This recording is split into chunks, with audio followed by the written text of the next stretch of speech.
À 95 ans, Sa Majesté Elisabeth II demeure un exemple de dévouement et de persévérance.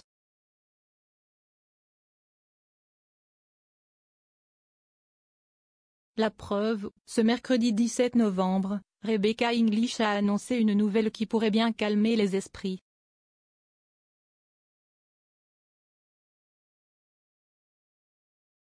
Un nouveau communiqué cité par la correspondante royale du tabloïd britannique The Daily Mail informe que Son Altesse royale a assuré son premier engagement en personne depuis le 19 octobre 2021 dans le huis clos du château de Windsor.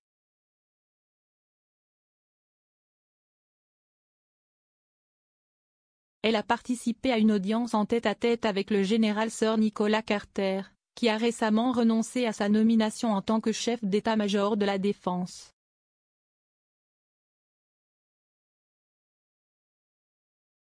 Une nouvelle qui ne pourra que rassurer le public d'outre-Manche puisque les autres engagements de la reine ont été virtuels.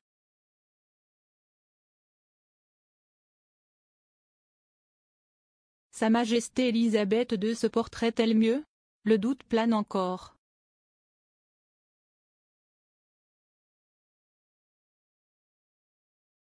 Le 20 octobre 2021, la monarque se voyait contrainte d'annuler un déplacement en Irlande du Nord en raison de soucis de santé.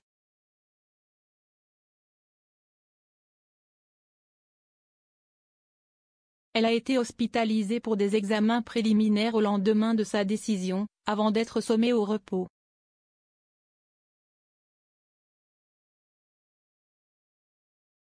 Si les Britanniques ont fait preuve d'inquiétude, les membres de la famille royale ont tout fait pour rassurer le public, martelant que la souveraine se portait bien et restait de bonne humeur.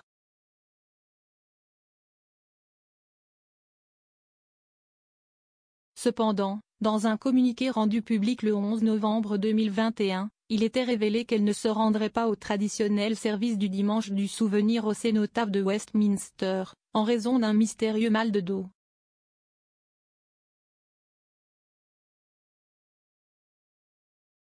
Un engagement qu'elle ne rate pourtant jamais.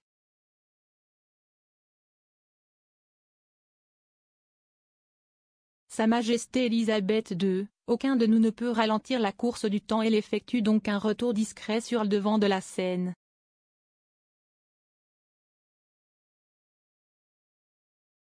Ce n'est cependant pas sa première intervention médiatique de la semaine.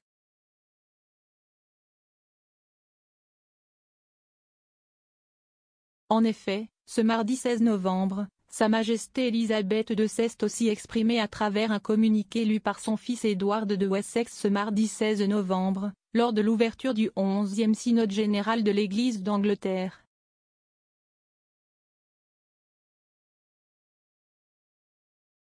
Il est difficile de croire que cela fait plus de 50 ans que le prince Philippe et moi avons assisté à la toute première réunion du synode général.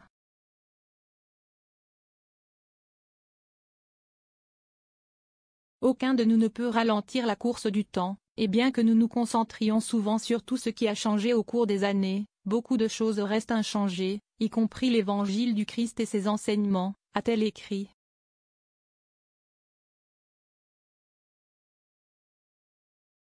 La reine a également souhaité que son fils cadet transmette ses excuses sincères au public, craintif pour son état de santé 7 mois après avoir pleuré la mort du prince Philippe, pour son absence.